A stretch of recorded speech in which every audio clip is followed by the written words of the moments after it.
Okay, thank you, Jaden. So I know a lot about you all. So let me, over these next 30 to 40 minutes, talk a little bit about us, about the future of work, what we are here to discuss, and how it is applicable to you all. Okay, so thank you guys for joining me in this action space today in the afternoon. As Jaden introduced, I'm Priya, the founder of LiveVitae. We are a platform for scaling human potential. Big words, right? But what does that mean?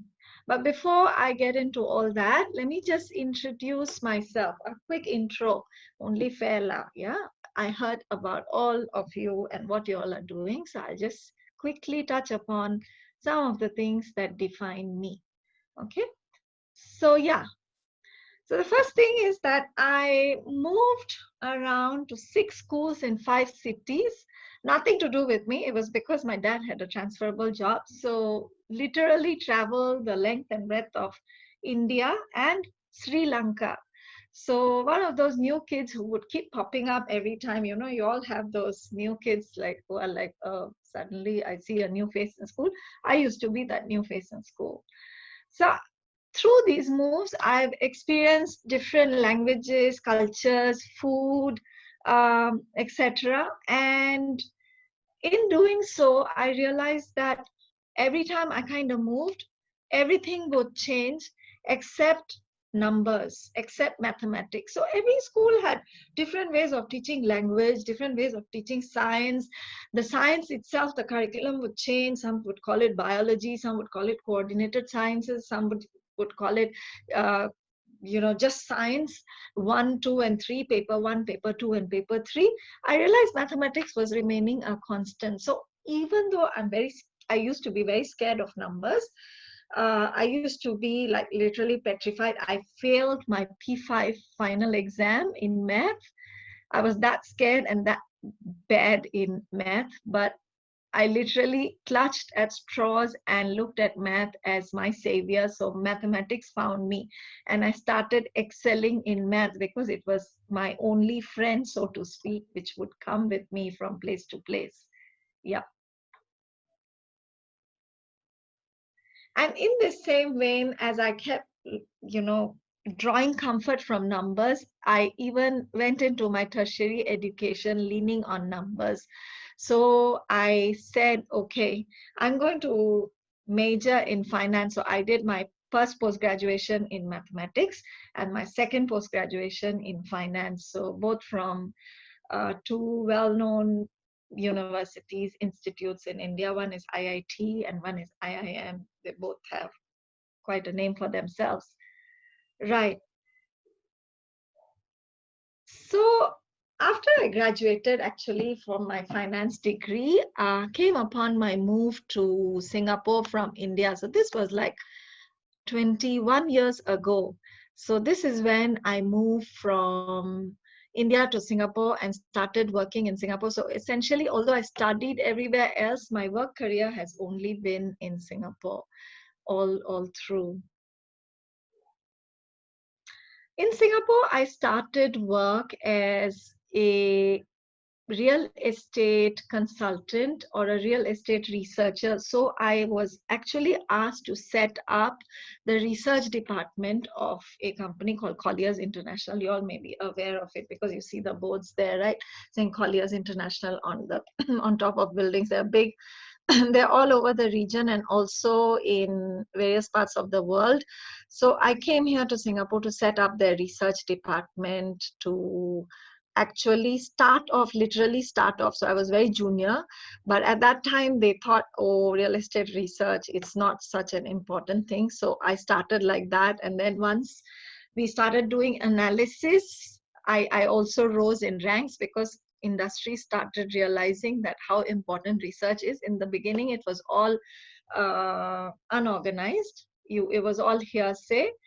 And slowly we moved to structure and then came on reach. So I was actually on the pioneering team which launched REITs in Singapore. So I was in the Capita Mall Trust and Capita Commercial Trust REITs valuation team. This was when I was in Knight Frank. Yep. Somewhere along the line, the duties at home called, so I left my working career and started my full-time mom role. But as I am a very hyper person, I realized that home is not a place for me to be at, and full time, as in I would go crazy. And I wanted to be involved in the real estate sector still. So I started working as a lecturer at Neon Poly. So that is where my connection with the youth began. Of course, in India, while I was just passing out of college, I also did a brief stint as an adjunct lecturer at one of the very well-known business schools. So I was literally younger than even my students, but because my grades and all were okay, I was invited by the director. So teaching wasn't the first, it wasn't happening for the first time in my life, but it was some kind of a calling. I wanted to help youth and the new generation sort of chart out their process. But this is when I first thought of LiveVitae, because my subjects were real estate finance, portfolio management, fund management, portfolio theory, blah, blah, all finance related subjects. And as I was teaching, I realized a lot of them were electives. And when I was teaching, a lot of my students would come and say, I'm not good in numbers, but I really like the economics part of it, or I really like it when you explain it to us in the plain English term, but numbers are, I cannot promise whether I will do good or not. And then in the end, they would really excel in the class. That is what got me thinking that, people start off thinking that they are something, but actually they evolve. They sometimes need second, third, fourth, sometimes fifth chances to actually blossom and bloom and eventually get to the point that they are headed towards. Right. Which is what started my journey as an entrepreneur, because I got this idea of LiveVitae way back then. And I said that I needed to give the youth of today a voice so that they could actually present themselves to the world in a way which shows the world the journey that they have traversed rather than the grades and the school and where do they work, etc. I wanted the youth to have a voice where they could speak directly about their journey, how tough it has been, and how they have overcome the small or large or medium challenges that were thrown their way as they came to this juncture in their life, which is what brought us to LiveVitae. Yep. And here I am in front of you. My name is Priya Sengut. Okay, so that was an introduction about myself. I founded this company around 2 years ago. This is a brief introduction about what we did at LiveVitae, what we have achieved in LiveVitae over the last 18 months, because between founding the company and hiring the team and going out in the market, a lot of great stuff happened to us. We became an NUS Enterprise Incubator. We are a Block 71 company. We have been nominated. Of course, you can see that award that I just won recently, but we have been also chosen by IMDA for a specific project to enhance us, because everybody sees value in what we are trying to do. So a very short video on what LiveVitae has been. The video is less than 1 minute. Yeah.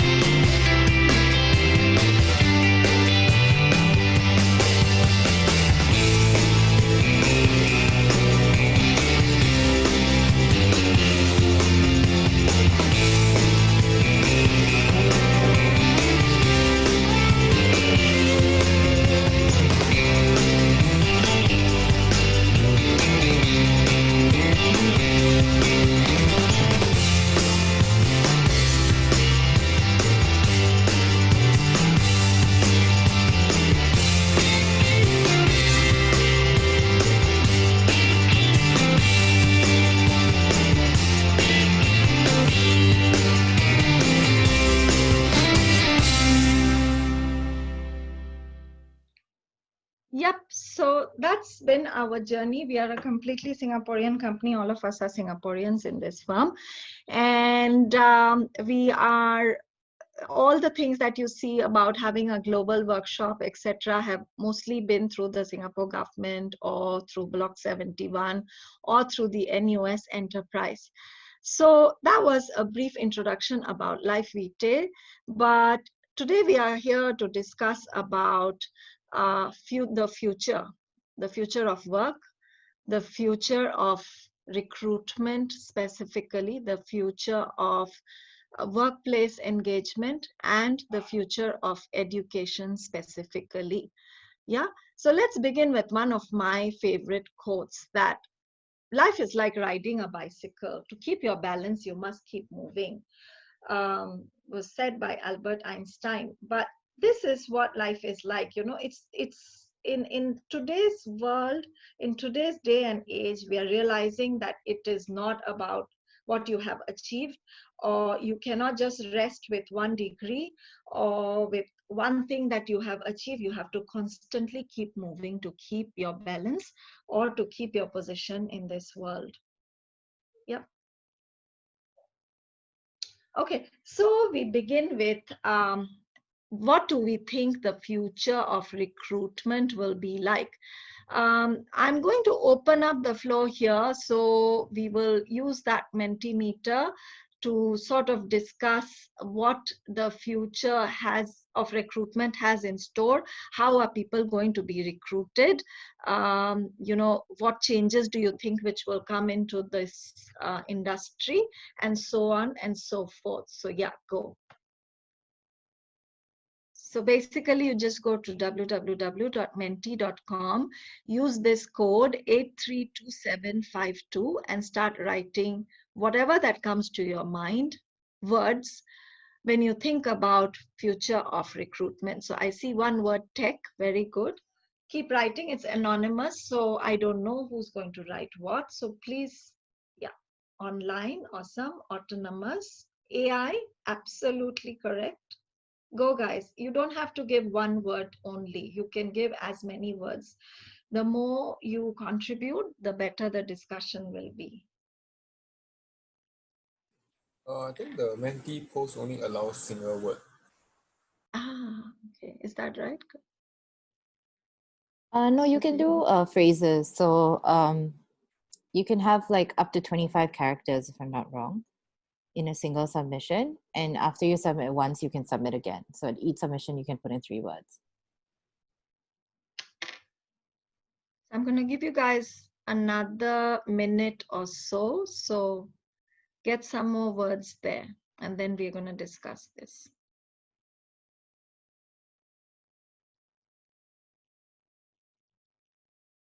Come on, guys, something more that hasn't been out on the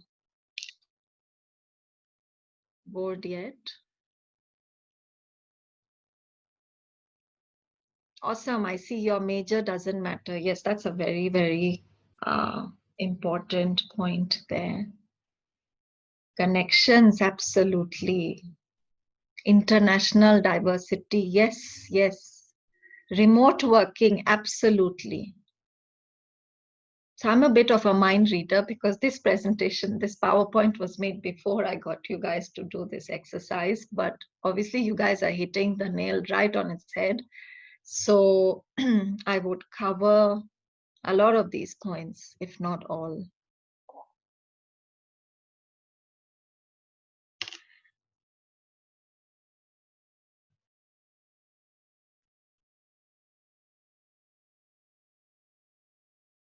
Right, last 10 seconds, any more word that needs to come in?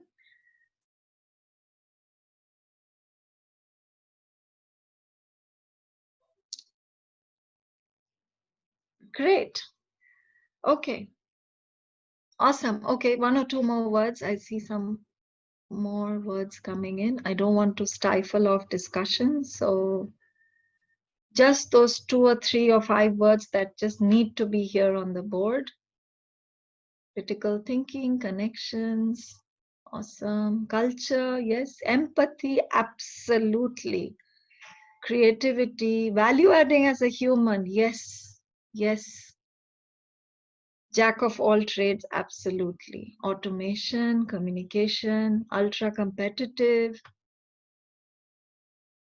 remote working, AI, I've seen. Clearer assessment, absolutely. Testing, yes. Culture,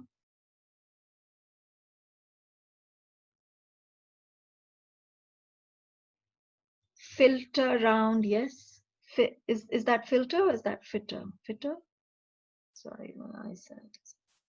Rashma, do you read that as filter or fitter? Filter round.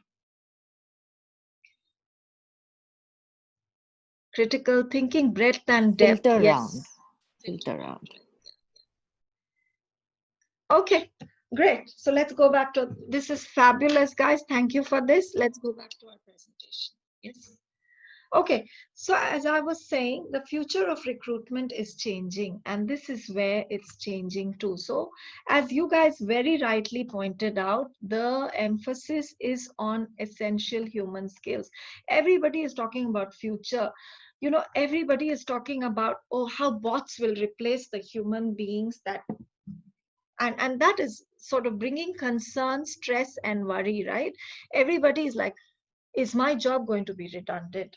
Is what I am training in today, will that even appear as a job on the list when I go into the job market? What if it becomes irrelevant tomorrow? I'm here to address that fear and concern that yes, some of the jobs are going to become irrelevant. So there are three categories of jobs. I don't know if all of you can see me. So I tend to use a lot of my hands, but there are three categories. There's one category which involves the construction industry, the building industry, you know, the menial work, which if you automate that, it will become too expensive. I mean, yes, you can get a robot, a bot to come and lay brick after brick, but it's going to become too expensive. Right now, the whole world, and it's the fact of the day that everybody uses cheap labor to get that work done. So chances are that that portion of the industry will become automated last, but that is not our industry of focus, right? Or our band of focus. The next band, the band where all of y'all will go in, the entry level jobs, the cashiers, the customer service people, the programmers, the engineers, the IT professionals, the HR executive, the sales rep, those jobs. What about those jobs? That is where the stress and the concern comes from, that a lot of those jobs will become automated. But what is the difference? The jobs which use human skills, which use empathy, are never going to be able to replace by a bot. So for example, I'll give you a very short example about, let's say, a cashier at NTUC or Shengxiang. Now, nowadays, you all know, right, for COVID-19, most people are all buying stuff online. So, of course, the job of a cashier becomes a question mark. Will it remain or not remain? Will supermarkets give up their space and move to a smaller area and start most of their sales online? Sure, they can. But dispute resolution, you know, that time when you go to a cashier, you cash out, and then you realize, ah, I accidentally took two. And it's very easy to just turn around and say, can I return this because I took two? And it's immediate. But if you're doing this online, it becomes a mess. You're like, okay, where's the chat? You sit and chat, then there's one chat bot. The chat bot always invariably throws you out to, would you like one of my colleagues to call you back? Then you're sitting there wondering, when will this person call, etc., etc. So that is when a bot is not enough. So what I'm trying to say today is, those jobs which really have empathy, which have human concern, which understand, which relate to these kind of silly mistakes, that yeah, of course, I mean, you know, this thing is, I can see it also, this is twice this thing got scanned, it's very easy to return. Those kind of jobs which need the human skills, those will be the last to be automated, because yes, we have AI, we have very advanced stride, we've made very advanced strides in technology. However, we are not there yet, so bots cannot replace us there. So as I just introduced AI to you, that AI enables these complex matching, for future of recruitment. Therefore, when people recruit, they would like to have the prospect to have these kind of skills, not just technical skills. In last time when people applied for jobs, they went through the JD, they tried to use the same words that came in the JD, so that first level the ATS would pass them and they would be shortlisted. Nowadays the AI is much more complicated, so companies or recruiters are looking for human skills, which is where companies like ours, LiveVitae, comes in, because we actually help people bring out their human skills, and these are skills that you can't just write overnight that yes, I have empathy, yes, I have sense making, yes, I have high integrity, etc. So LiveVitae is a platform actually which addresses that.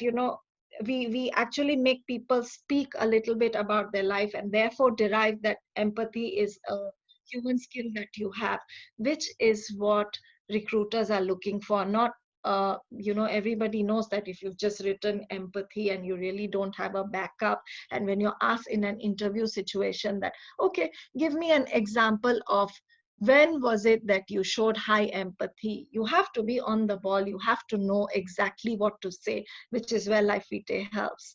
So more and more recruiters, to summarize, are hiring humans, not resources. So, it is all about one person, as one of you all put in the Mentimeter just now, that jack of all trades.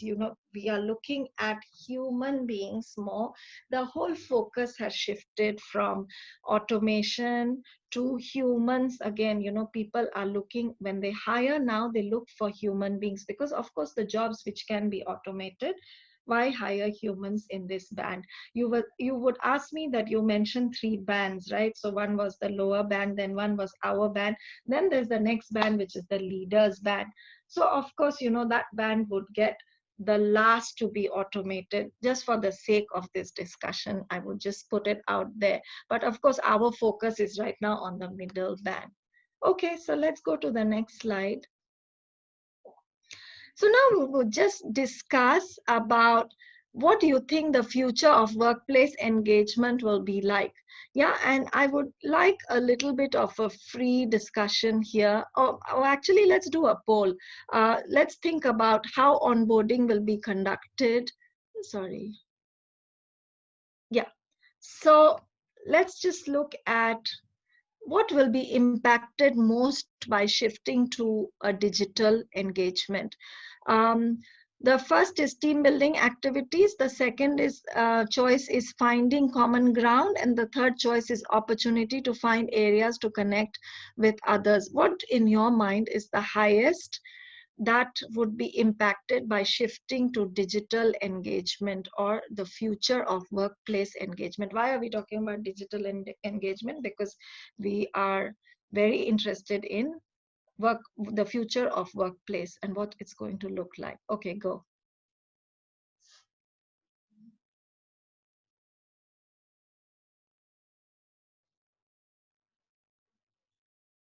Kashma, would you have a way of knowing if everybody has voted, and then we can, or can people sort of rank it?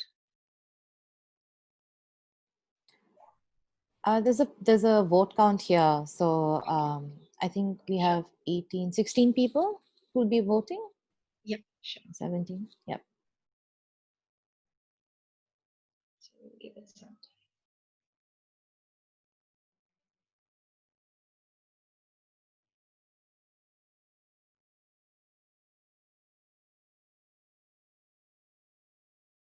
Come on, guys.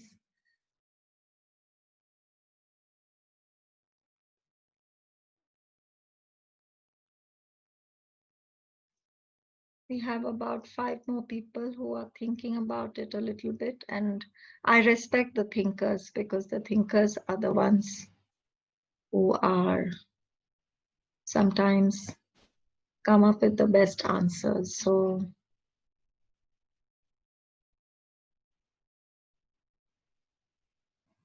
okay, about 3 more to go. Since we are not a very big number, I'll wait for everybody. This is again anonymous, so we don't really know who's saying what. So feel free. For those who are struggling to get onto menti.com and using this code, please raise your hand so that Karishma can help you if you have any technical difficulties. We have 3 more people, right? Or not? Yeah. 2 more.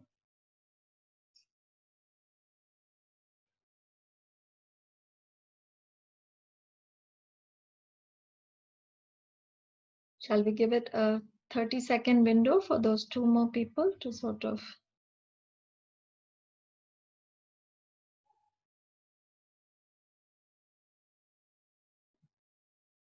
The final 2, are you interested in voting? Maybe everybody has voted, but it's not showing or capturing for some reason. Oh, great. We've got 1 more left. The last but not the least, would you like to let us know what your thoughts are on this? So to repeat, if you missed me, I was asking what would be impacted most by shifting to a digital engagement or for shifting towards the future of workplace engagement. And these are the answers that we got. One was opportunity to find areas to connect. Great, we've got 15. Opportunities to 16. Awesome. Opportunity to find areas to connect with others. The second one, which is quite close, is team building activities. And the third is finding common ground. Awesome. Okay. So I must, yes. So let's discuss a little bit about workplace engagement. So exactly what you all said, that, you know, everybody is looking for connections. This is not in any order of importance, but this is exactly what tomorrow's workplaces are going to look like. So how many of you all have heard of the word teaming as opposed to teamwork in a professional context? Can I have a show of hands? I'm just going to go around the room to see. Don't worry, I won't pick on you and ask you to explain it. I just want to see whether you all have awareness or not of the word teaming.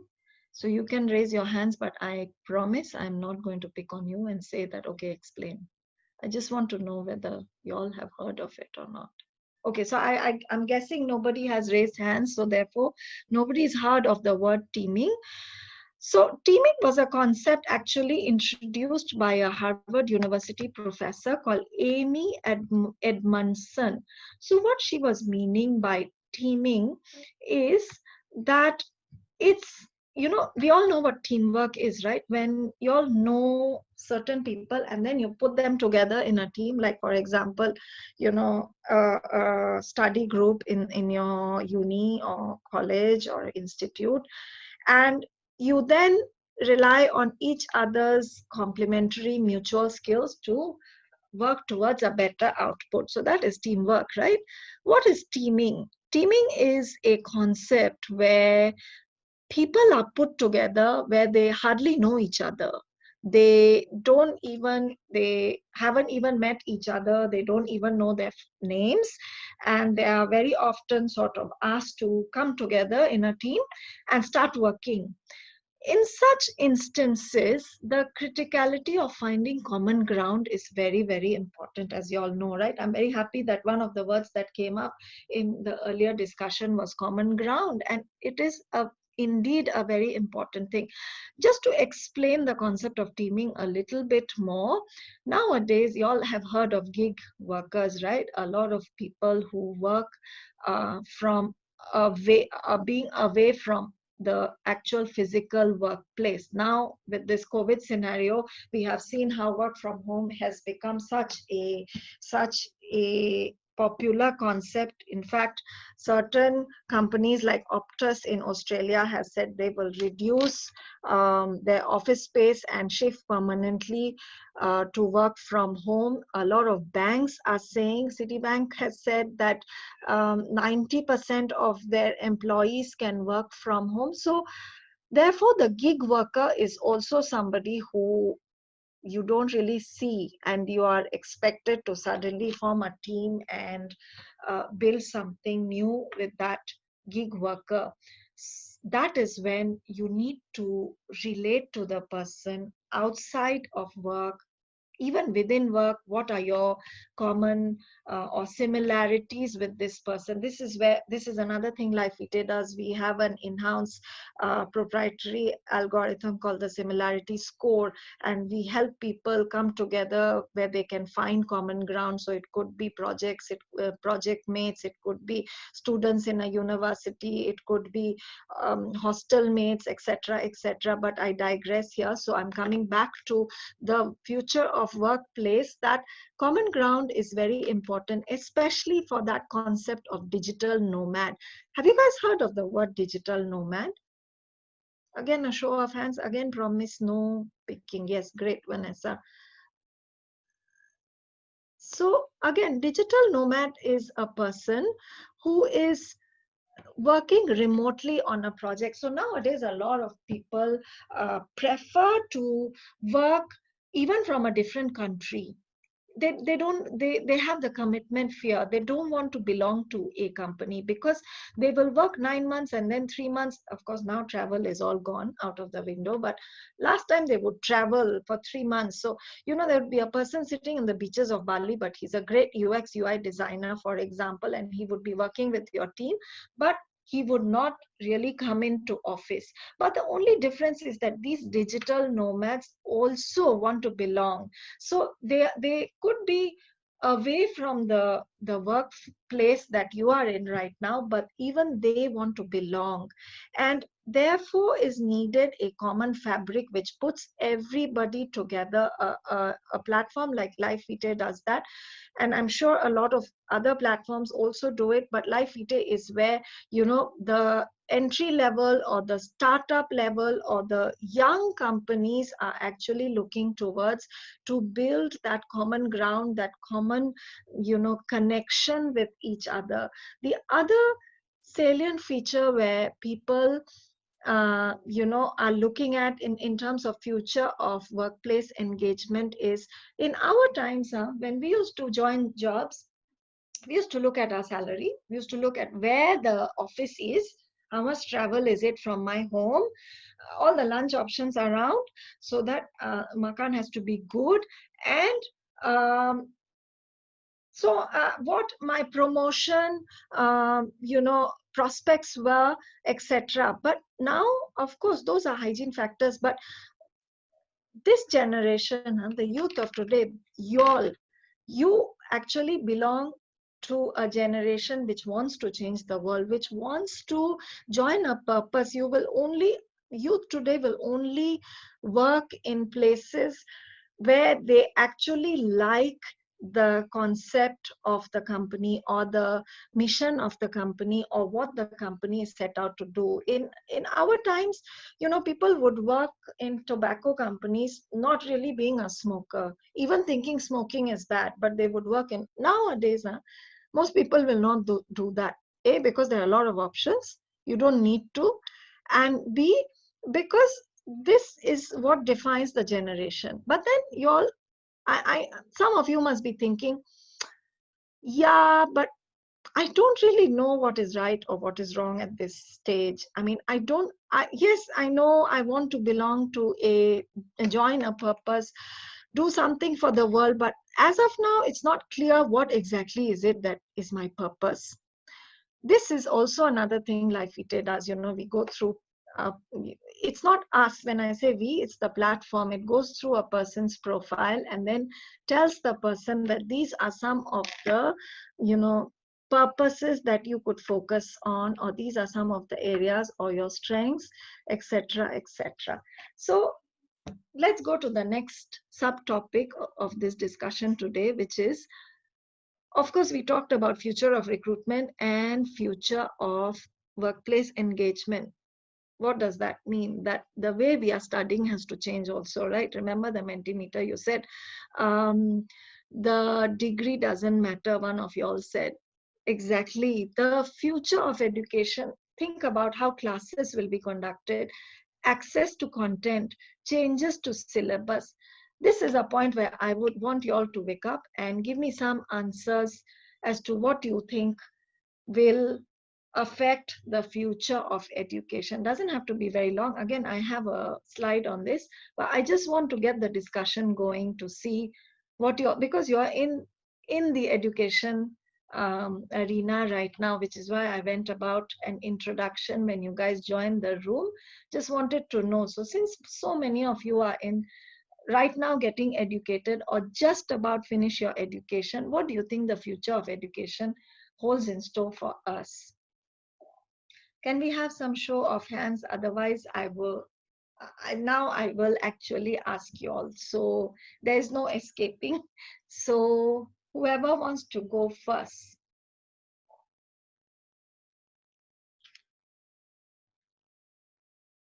Just raise your hands and we will unmute you so to avoid two people speaking together.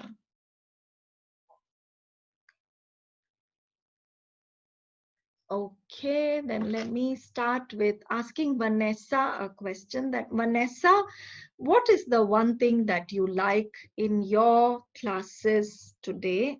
And how do you think it may get affected if the future of education changes? Vanessa. Hello. Okay. Yeah, hi. Currently I'm in SMU. So previously I was also from Singapore Polytechnic. Awesome. And in both institutions, I was, or rather the education was like mostly like seminar style.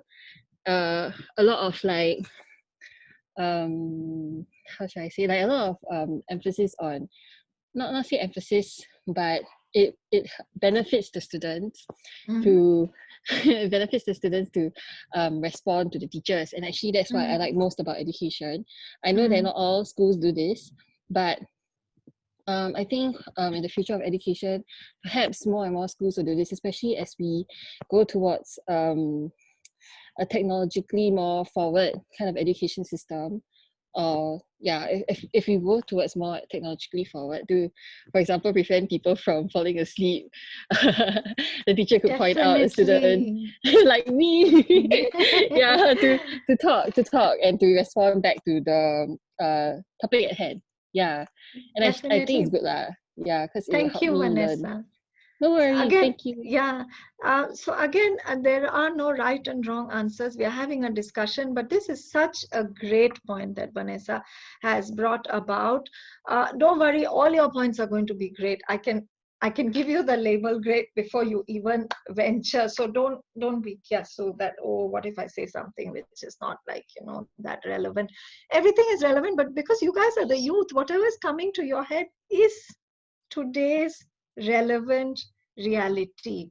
So let's go to Clement. Clement, what do you think? The way Vanessa said that nowadays a lot of emphasis will be on digital, online, and also student participation. Last time Vanessa was trying to say, if I understood correctly, that last time it used to all be seminar style.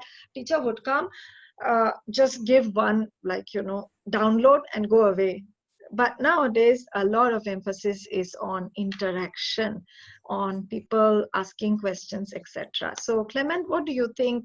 Will syllabus have to be changed for that, or how does one bring about this interaction in today's education arenas?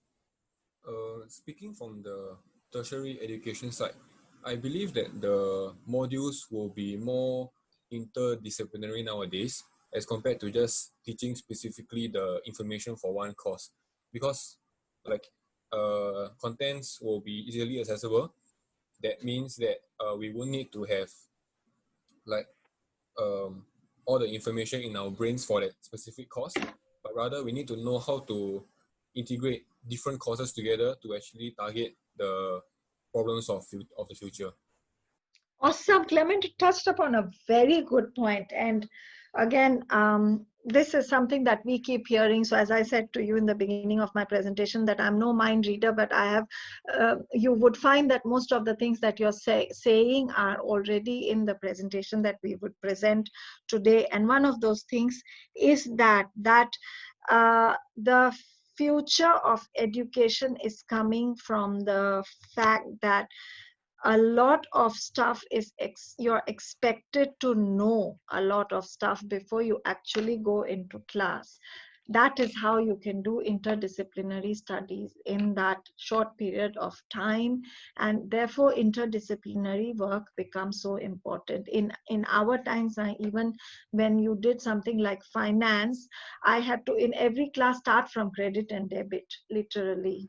But now, if you know, you can do 2 or 3 things together, and there is an expectation that you would know the basics before you come to class, so that interdisciplinary studies become interesting and engaging. So Yiting, um, one last thing. How, in your mind, would education change?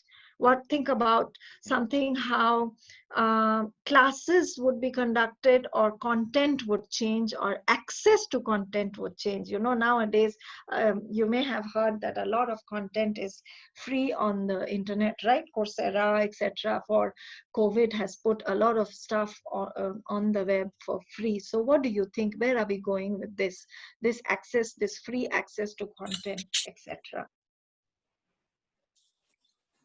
Or you could talk about any other thing about how you think syllabuses are changing. Are they changing? Should they change? Do you think that we discussed those 2 last points about future of recruitment and future of workplace engagement? Do you think there are any gaps right now in the kind of studies that you are doing or you have done? Do you need a syllabus change, and would you like to be heard on that ground today?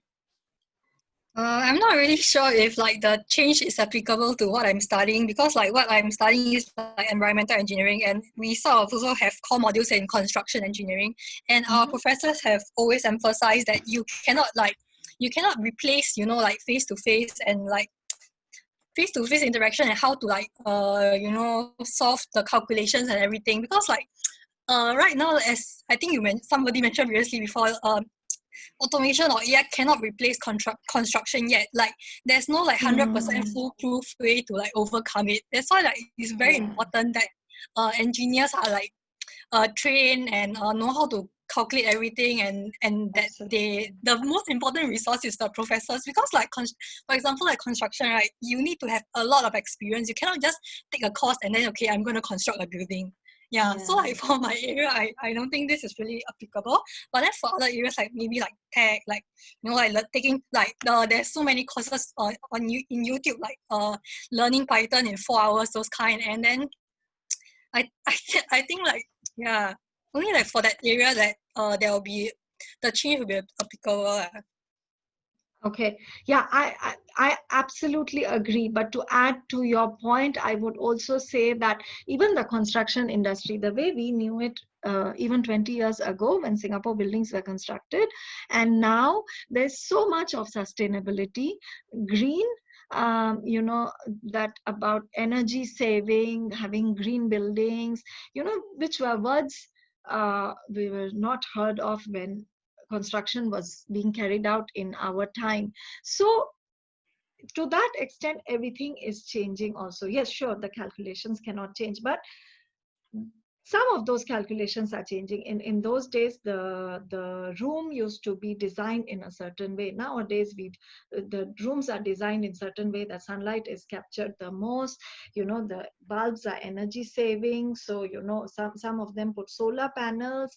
You know, they start using less energy, more natural energy, etc., etc. The possibilities are many. So even the construction industry, yes, it is one of those industries which is very traditional and which would take a long time to pivot and change. But even so, they are looking at things like vertical gardens, for example. Last time the building facade used to be just a building facade. Nowadays you have vertical gardens, etc. So these are some of the areas, very rightly, where you said future of education would need to change course or pivot or relook at certain things. So yeah, I'll just discuss what we had in our slide now.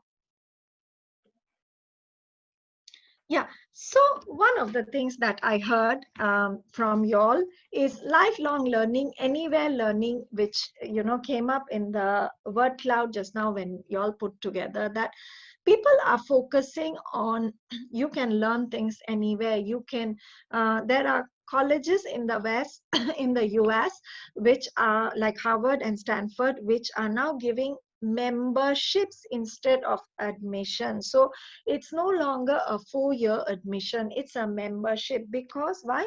Because the scenario is changing. What the degree that you come out with today may get irrelevant in 5, 10, 15 years time. Last time, like for us, PR and communication was one big box. Everything fell into that.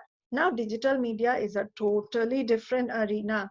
Yeah, most of the companies which had a PR person only has a digital media person right now. Like, I wonder what would happen if Enron were to happen today.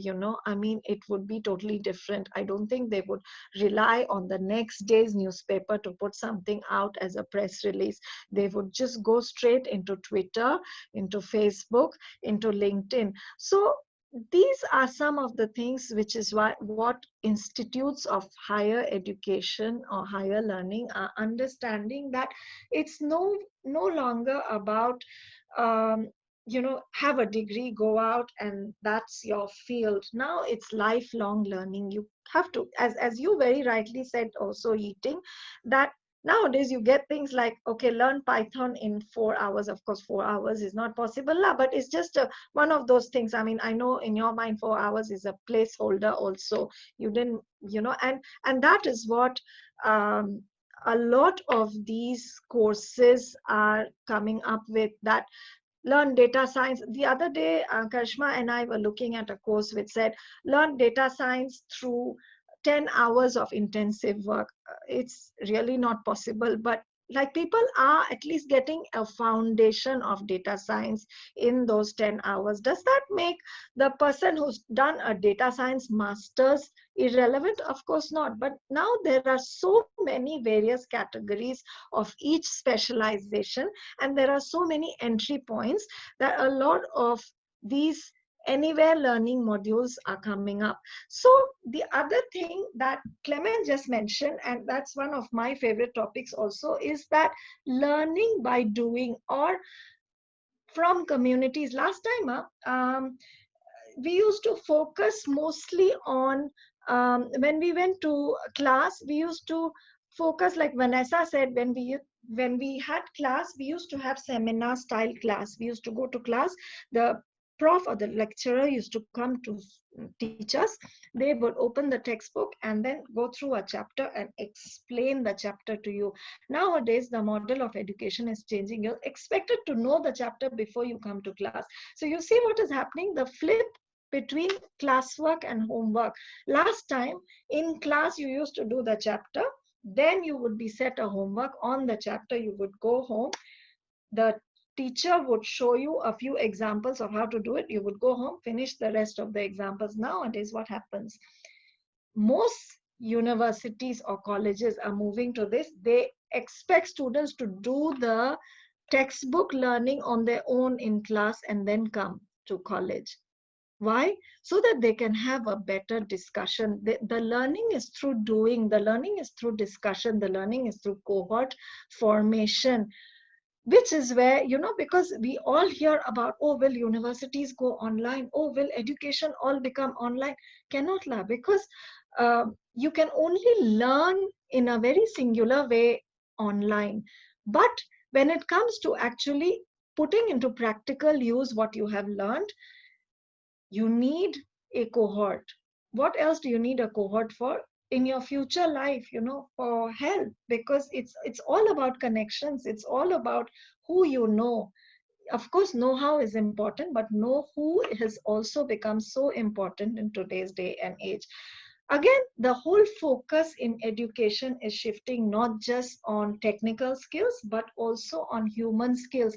A lot of colleges, in the video that we showed you, we are working with so many colleges, you must have noticed, a lot of them come to us asking us, is there any way we can assess the passing out cohort's human skills? How can the passing out cohort, and when I say us, I mean LiveVitae, how can we help the passing out cohort position themselves that, okay, they have these degrees, these technical degrees, these professional degrees, or these structured degrees, and also they possess a set of human skills which make them so attractive and employable in today's world.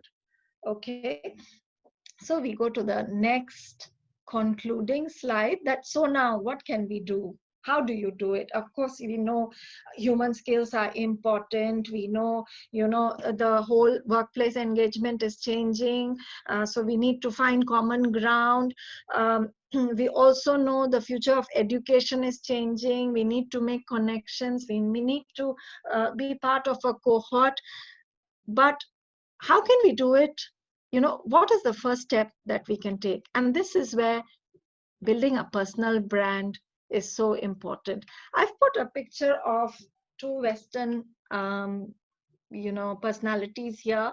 They are the Cuomo brothers. I'm not very sure if you all have seen or heard or know of them. Can I just briefly have a show of hands? Just a show of hands. Again, no judgment, no questions, nothing. Can you? Yeah, okay, great. Few more. Anybody else who's heard or seen or know of these brothers? Okay, these two brothers have shot to fame in the COVID scenario. One of them, the one on my left or on your left, basically, is Chris Cuomo. He's a CNN reporter. He's a CNN anchor. He has a show called Cuomo Primetime. It comes around 11 our time, 11 a.m. and I think it's 10 p.m. New York time or something like that, or maybe 1 hour ahead, maybe 10 a.m. our time, 9 p.m. New York time.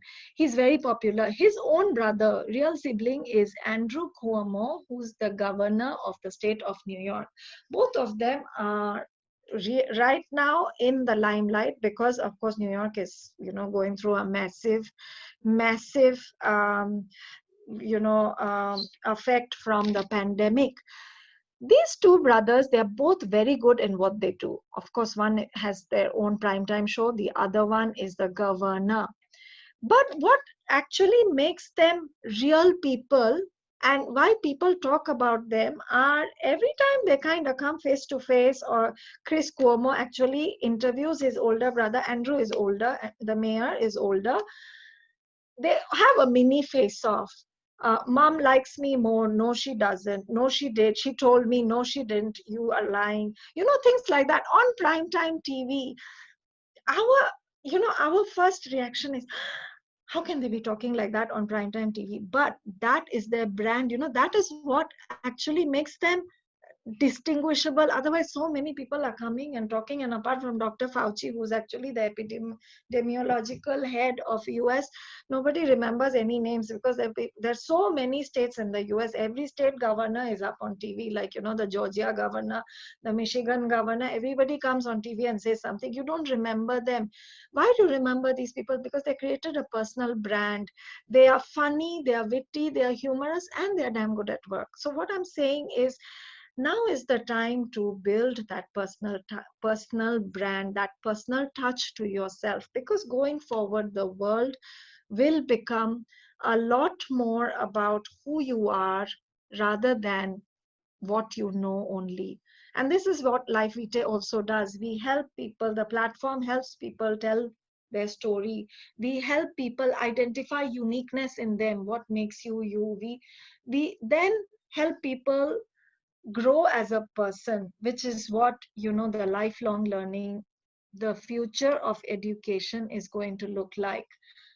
So this is where we are at right now, and this in my mind is what the top 3 points that come when I talk about future of work. Thank you for listening in today, and I'm here to take questions. As you can make note of mine or our contact details, you can either connect with me personally or connect through our LiveVitae page.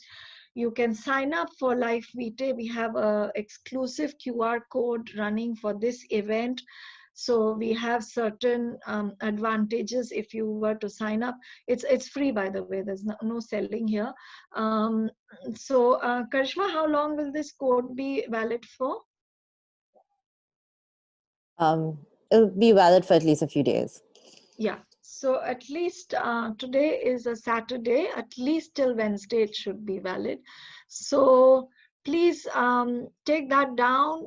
Feel free to sign up, and we will, send you some certain freebies. Anyway, the whole platform is free, but not in the look and feel that you see it now. There's more in store, and especially for AIESEC, we will have a little teaser for AIESEC participants. So feel free to utilize this offer if you would like to. But I will take questions now. How are we doing on time? We have about 5 or 10 minutes, right? Yep. Yes. Jaden? Yeah. Yeah, we do have 5-10 minutes. So anyone, if you have any questions, can feel free to ask Ria. Yeah.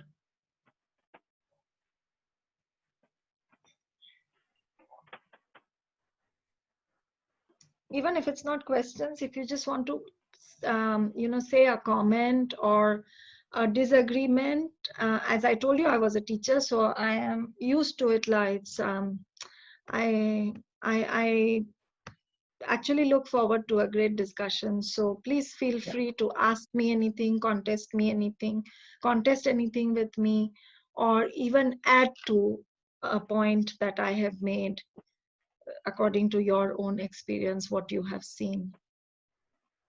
Alternatively, you may, email me on my private account, psg@mylifevitae.com. That's my private email account. Or send me a connection request on LinkedIn and then inbox me, whatever you want to. I'm very accessible in that way. Karishma is also.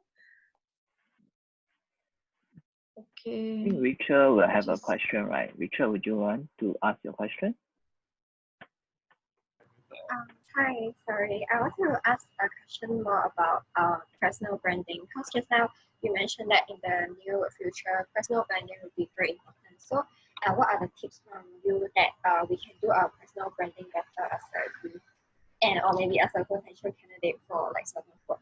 Yeah, thank you. Okay, I missed the last part of when you said and said something, I missed that part of the question. I heard how are we going to, and I'm so glad somebody asked this question about personal branding. Rachel, would you just mind repeating just the last end of the question? I missed it because I think my internet was a bit weird. Okay, sure. So my question is, do you have any tips regarding how we can do personal branding as a youth, or like maybe as a potential candidate for the work that we actually decided to go in? Okay, great. Yeah. This is what we discuss, and this is what we do as a living, that, a lot of people come and say, oh, why is personal branding so important? When I'm going for an interview, I will just brush up my, human skills or soft skills, and I will just go talk about it. But nowadays, the world has become more discerning. They want, you to show evidence. They have gone beyond that stage where you game the ATS system by writing words which would be picked up by an ATS, which is why personal branding comes into play. So we are all agreeing that it's important. The tips, as you said, the tips are lying in your life journey. This is what we talk about in LiveVitae, that the journey that you have taken in life, even events that you think don't make any sense to anybody else. This was my personal challenge. How will anybody else know? We actually have AI to find out. So if you were to just list your event or something that has happened to you, or could be a small thing, it doesn't have to be a major thing like, you know, a car accident, which by the way I went through in my 20s, but can be something as small as you lost a friend, like you used to have a best friend and then she or he stopped being your friend anymore. And it's something that a lot of us relate to, right? You kind of become not friends anymore.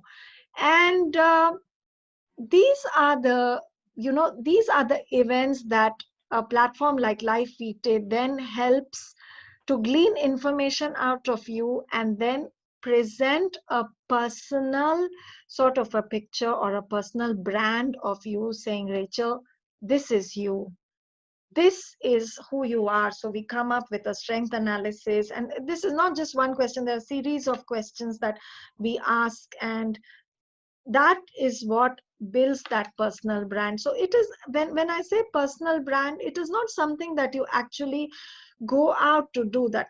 Okay, 4 days in a week I study, 1 day I use for homework, 6 day I do my personal brand. It's not like that. In those 4 days plus 1 day also you're doing something which will go towards building your personal brand. It's about how you highlight it. As I always say to every forum that I speak on, that each of us has a brand. It's about highlighting that brand. Every one of us has those strengths. It is how we actually highlight, or we need that help to come forward to tell the world that this is my brand and these are my human skills. I hope I've answered your question, Rachel, to a bit. Yes, thank you very much. Okay, anyone have any more one last question?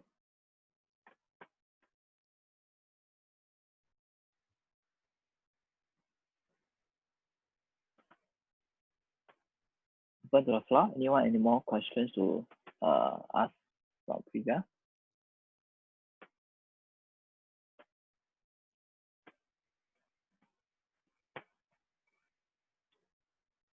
Okay.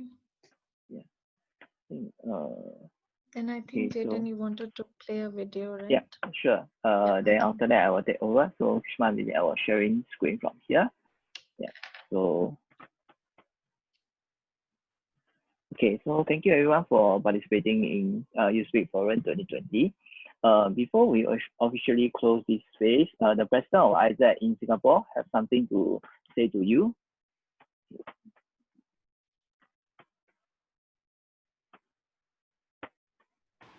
We have now come to the end of USpeak Forum 2020. With the conclusion of our action spaces, we hope that you have been inspired, engaged, and are now ready to act. This USpeak Forum would not have been possible without the support of our partners, National Youth Council and SCAPE, and of course our guests and speakers, and all of our delegates who have made time out of your Saturday to attend our sessions. We hope that you have managed to get good insights from our speakers, and as well as have a better picture of how you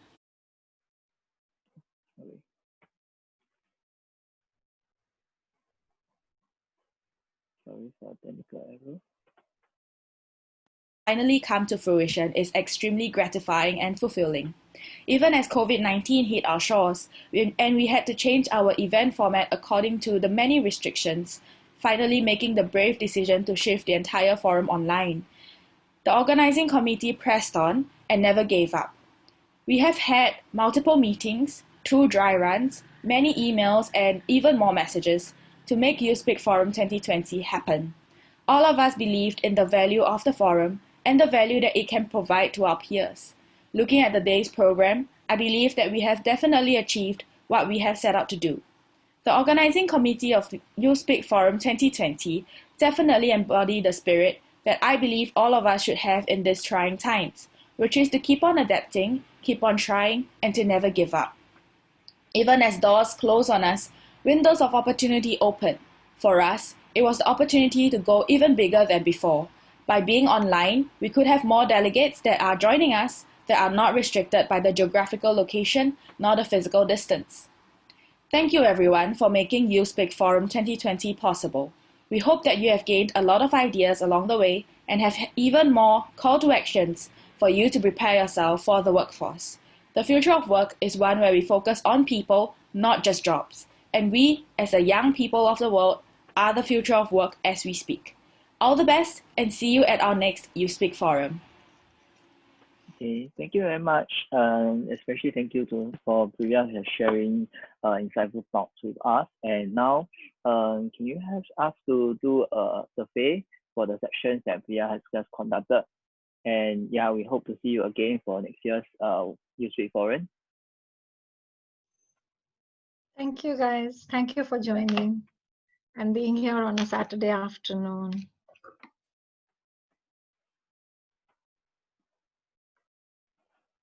Okay, Jayden, can we? Yeah. So I think I will leave this screen for about 5 minutes. And if you have any question, you can ask Priya. If not, I think we can close this session.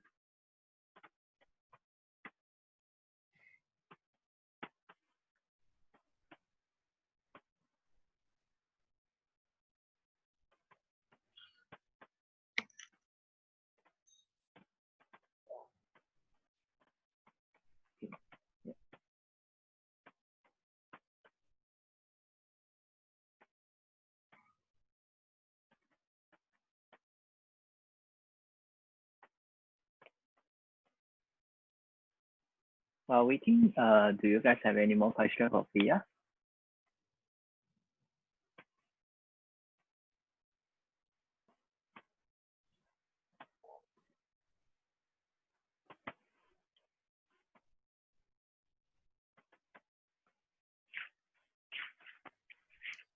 Okay. Yeah, if not, I think that's all on my side. And Priya, you have any last words for them? Yeah, so thank you everybody for joining, as I said, and take note of our QR code. Karishma, is this QR code the same as ours or is this different? No, Did this you is manage their to- evaluation form. Oh, Yeah, oh, this this is is the evaluation. evaluation form. Okay, so if you've not been able to take note of our QR code, then please write us an email or link up with us on LinkedIn. We are LiveVitae, that's it. So there's no twist in the name, so you can find us very easily. And we are also on Facebook, on Instagram, on Twitter. So yeah, I hope to hear and interact with a lot of you in future, and also to see you in your personal institutes, in an event, or if you want to organize an event, you can get in touch with Karishma, or a talk or a discussion forum or so on, or even a workshop how to highlight your strengths, because that's what we do. We keep going from institute to institute to highlight about personal branding, how to build your own brand, etc. So if any of you wants to touch base with us to conduct such a workshop for your own institute, etc., feel free to reach out again to Karishma or to me. Okay. Thank you, Okay, guys. thank you. Bye then. Thank you, Karishma, and thank you, Priya. Okay, bye. Thanks, everyone. And thanks, Jayden. Thank Thanks, you, bye. Jayden. Bye. Bye.